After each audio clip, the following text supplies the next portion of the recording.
प्रदेश में कानून व्यवस्था की स्थिति को लेकर वैसे ही विपक्षी कांग्रेस सरकार पर हमलावर है। वहीं बीते 20 सितंबर की देर शाम पुलिस पर गुंडे भिजवाकर भाजपा प्रवक्ता अभय कोचर पर हमला किए जाने का आरोप लगा है।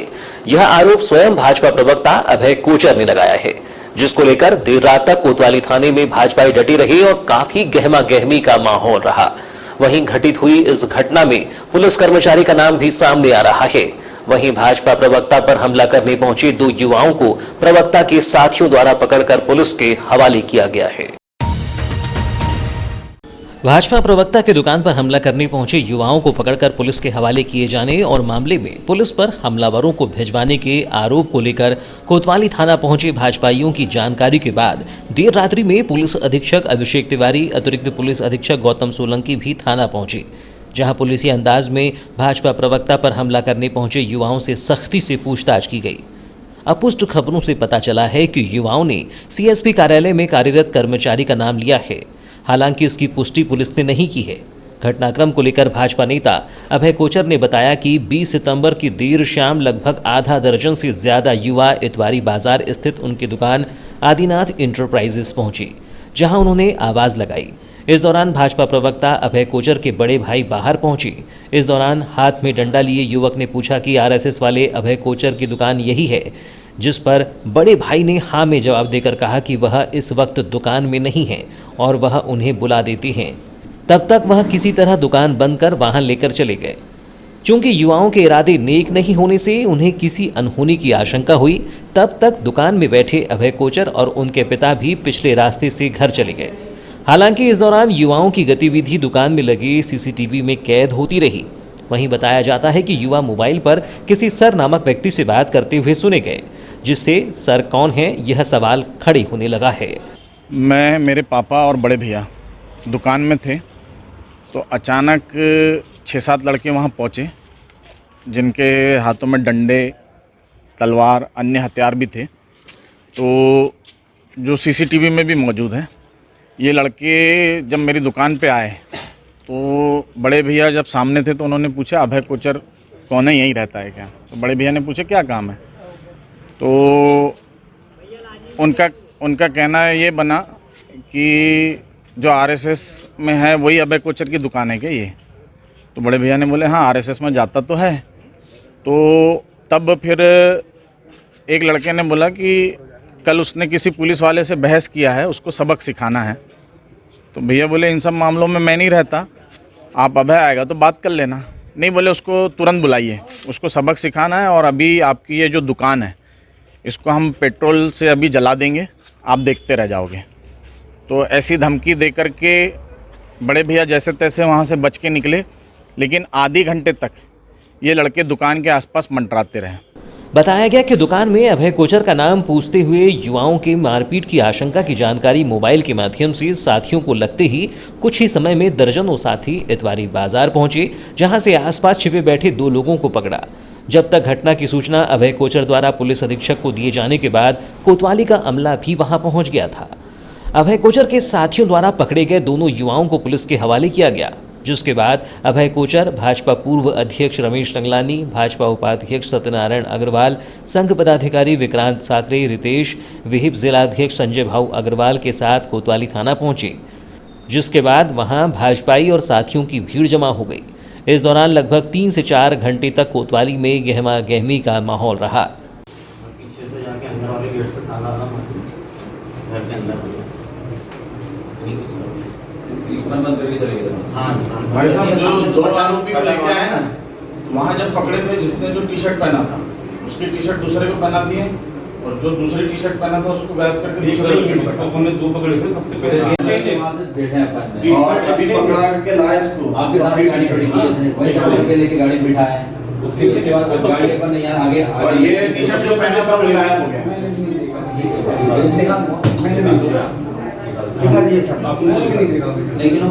बताया जाता है कि विसर्जन के दौरान सनातन धर्म का हवाला देकर बहते जल में भगवान गणेश प्रतिमा के विसर्जन की अपील के बाद गत दिवस गणेश विसर्जन के दौरान अभय कोचर की सीएसपी कर्णिक श्रीवास्तव से वैनगंगा नदी में पुल के नीचे हाथटाक हुई थी, वहीं भाजपा प्रवक्ता अभय कोचर ने भी लगाए गए आरोप में कहा कि सीएसपी ने चर्चा को ईगो स्टिक में लेकर उन पर जानलेवा हमला कराने की मंशा से गुंडे भेजी थी। उन्होंने बयान देते हुए कहा कि इस पूरी घटना की जिम्मेदारी सीएसपी कर्णिक श्रीवास्तव की ही है। इस दौरान उन्होंने पुलिस की कार्यप्रणाली पर सवाल उठाते हुए कहा कि कोतवाली थाना आते तक आरोपियों को भी बदल दिया गया है। पुलिस ने 2 आरोपियों को वहाँ पे पकड़ा, तो जिसमें एक आरोपी थाने में लाते लाते बदल दिया गया और एक अन्य जो आरोपी है उसने पहले आरोपी की टी शर्ट पहन लिया और जो आरोपी यहाँ पे रास्ते में बदल दिया गया उसकी टी शर्ट दूसरे आरोपी को पहना दी गई। तो मैं समझता हूँ बेहद ही संदिग्ध और गंभीर मामला है और मैं और मेरे परिवार को जान का खतरा है और यदि हमारे परिवार को कुछ होता है तो इसकी जिम्मेदारी नगर पुलिस अधीक्षक कर्णिक श्रीवास्तव की होगी। मुझे लगता है कल जो नदी में गणेश प्रतिमा विसर्जन को पुलिस विभाग के सीएसपी कर्णिक श्रीवास्तव ने जो ईगोइस्टिक बनाया, तो इस घटना के पीछे हो सकता है, मैं कंफर्म नहीं बोल सकता, ये तो जांच का विषय है और पुलिस कितनी तत्परता से जांच करेगी ये मुझे नहीं मालूम, लेकिन ये मुझे ऐसा लगता है कि ये उन्हीं के भेजे हुए आज। अभी आप देखेंगे मैंने शायद सभी मीडिया बंधुओं को उसकी फ़ोटो भी भेजी है। जब वो पकड़ाया था तो नीली टी शर्ट में था और थाने पहुँचते पहुँचते वो हरी टी शर्ट में आ गया। तो मामला पहले मुझे नहीं लग रहा था कि इतना संदिग्ध होगा, बातें चलती रहती है, होता है, लेकिन आरोपी को जब बदल दिया गया और पुलिस द्वारा बदल दिया गया, पुलिस हिरासत में बदल दिया गया गिरफ्तार करने के बाद, जो पुलिस के कैमरामैन है राकेश, उनके पास इनकी सारी रिकॉर्डिंग भी है, तो ये मामला मुझे लगता है बेहद गंभीर है और हमारी जान को खतरा है और इसके लिए सीएसपी कर्णिक श्रीवास्तव जिम्मेदार है। चूंकि देर रात तक पुलिस की इस कार्यवाही में जिस तरह से सीएसपी कार्यालय में पदस्थ एक कर्मी का नाम आ रहा है, उससे आरोपों को बल मिल रहा है। वहीं आरोपियों को बदले जाने को लेकर भी पुलिस पर आरोप लग रहे हैं।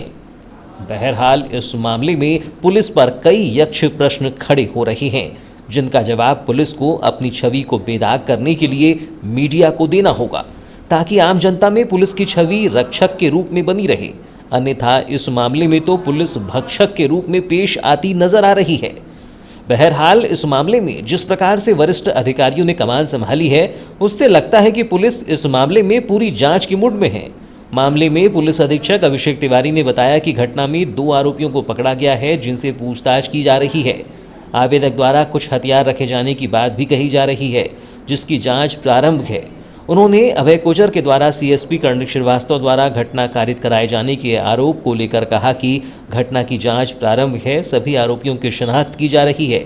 अगर किसी भी पुलिसकर्मी की संलिप्तता रहती है तो कार्यवाही की जाएगी। इस बारे में हम लोगों को करीब 8 साढ़े 8 की घटना के बारे में 9-10 बजे एक जानकारी प्राप्त हुई कि अपना बालाघाट मितवारी बाज़ार में कुछ लोग एक दुकान के सामने खड़े हैं और ऐसा प्रतीत हो रहा है कि वो एक व्यक्ति के बारे में पूछ रहे हैं और उन पर क्योंकि वो वहाँ पर उपस्थित नहीं थे तो उनके परिवारजनों से उनके बारे में पूछा और उन पर हमला करने की तैयारी का शिकायत प्राप्त हुई है। उसमें जैसे ही जानकारी हमें मिली, थाना कोतवाली की टीम वहाँ पर गई और वहाँ पे स्थानीय लोगों की मदद से भी पुलिस की टीम ने भी उनमें से 2 आरोपियों को पकड़ा भी है तत्काल मौके पे। उनसे पूछताछ चल रही है और इस पूरे घटना के सभी जो पहलू हैं उन पर गहनता से हम विचार कर रहे हैं। इसमें काफ़ी एक गंभीर आरोप भी समझ में आ रहा है, क्योंकि जो हमलावर या जो आरोपी थे इसमें, क्योंकि आवेदक ने बताया कि उन्होंने पहले ये बताया कि हम पुलिस वाले हैं जो सादी वर्दी में, इसमें भी एक कन्फ्यूजन क्रिएट हुआ कि सादी वर्दी की पुलिस है या कौन है। परंतु जब पुलिस गई कोतवाली थाने से तो समझ में आया कि ये पुलिस का नाम लेकर या किसी भी कारण से किसी घटना को अंजाम देना चाह रहे थे, तो उन दोनों को पकड़ा है। और प्रारंभिक पूछताछ में समझ में आया है कि इनके अन्य भी साथी हैं। आवेदकों द्वारा बताया गया है कि उसमें 6-7 लोगों को उन्होंने देखा था, वहाँ पर वो साथ में कुछ हथियार भी उनके पास प्रतीत हो रहे थे और वहाँ पर लोकल जो पड़े हुए आपास के डंडे वंडे भी उन्होंने कुछ उठाए थे। तो एक गंभीर मामला जो है, जो वहाँ के स्थानीय लोगों की, जो आवेदक की सूझबूझ से और तत्काल उसके बाद कोतवाली पुलिस की तत्काल कार्रवाई से इसका टाला गया और उस पर आगे की कार्रवाई भी हम लोग कर रहे हैं। सर, हथियार के मामले को लेकर ऐसी बात करें, क्या हथियार है? उन्होंने हथियार इन द सेंस कि उन्हें ऐसा प्रतीत हुआ कि वो शायद डंडे तो थे ही उनके पास, डंडे तो एक सीसीटीवी फुटेज भी हमें मिला है जिसमें एक पाइप या डंडे की तरह हथियार समझ में आ रहा है और आवेदक का अंदेशा है कि शायद उनके पास कुछ चाकू भी थे। सर, इसमें एक चीज़ सामने आई है कि भाजपा नेता जो हैं उनने सीधे सीएसपी साहब का नाम इसमें सामने लिया है कि पूरा मामला उनके उस पर हुआ है, उनके कहने पे हुआ है।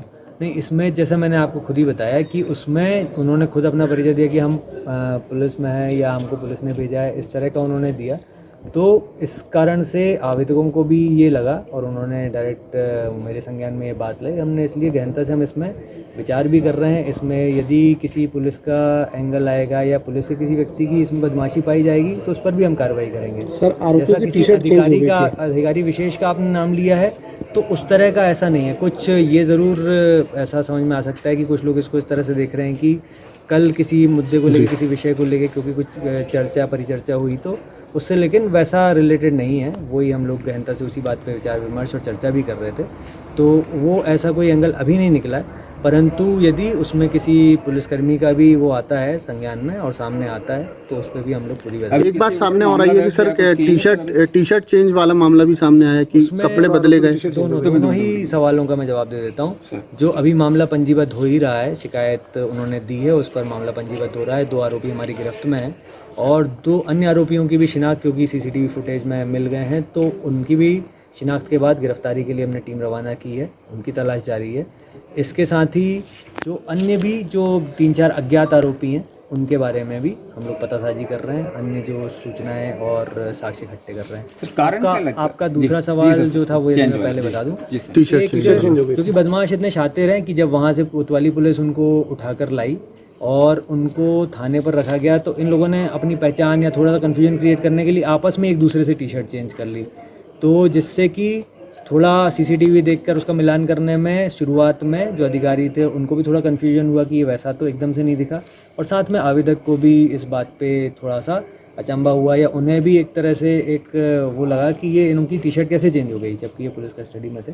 पर वो क्योंकि जब लाते समय दोनों एक साथ थे तो उन्होंने आपस में कपड़े चेंज कर। सर, ऐसा कुछ क्या कारण कुछ प्रथम दृष्टया समझ में आ रहा है, किस कारण से ये सब? उसकी ही हम लोग जांच कर रहे हैं। वो दोनों से पूछताछ होगी और अन्य भी जो लोग आरोपी मिलेंगे इसकी और जो परतें खुलेंगी तो फिर मैं आपको अपडेट करूँगा। 21 सितंबर को वन विभाग ने लामता वन परिक्षेत्र अंतर्गत ग्राम पंचायत मोहगांव से शेर का कंकाल बरामद किया है। हालांकि वन विभाग द्वारा इसकी पुष्टि नहीं की गई है, लेकिन वन विभाग मामले की जांच में जुट गया है। जिले में वन्य प्राणियों की बहुलता के चलते शिकार के मामले भी बढ़े हैं। खासकर संरक्षित वन्य प्राणी शेर के शिकार के मामले सामने आते रहे हैं। कई तरह से शिकारी शेर के शिकार में लिप्त पाए गए हैं। हालिया दिनों में मंडला टीम द्वारा नैनपुर में कुछ लोगों को सिर के नाखून तथा अन्य अवशेष के साथ पकड़ा गया था, जिन्होंने पूछताछ में बताया था कि लामता प्रोजेक्ट में कुछ समय पूर्व शेर का शिकार किया गया था, जिसके चलते आरोपियों को लेकर वन विभाग की टीम जांच में जुटी है। सूत्रों की माने तो आरोपियों की निशानदेही पर वन विभाग की टीम ने लामता क्षेत्र के ग्राम पंचायत मोहगांव से शेर का कंकाल बरामद किया है। हालांकि अभी वन विभाग ने इसकी पुष्टि नहीं की है। फिलहाल वन विभाग की टीम मामले की जांच में जुटी है। वन विभाग के वरिष्ठ अधिकारी CCF सनोडिया ने मामले की पुष्टि करते हुए कहा कि फिलहाल जांच की जा रही है, जांच के बाद ही कुछ कहा जा सकता है।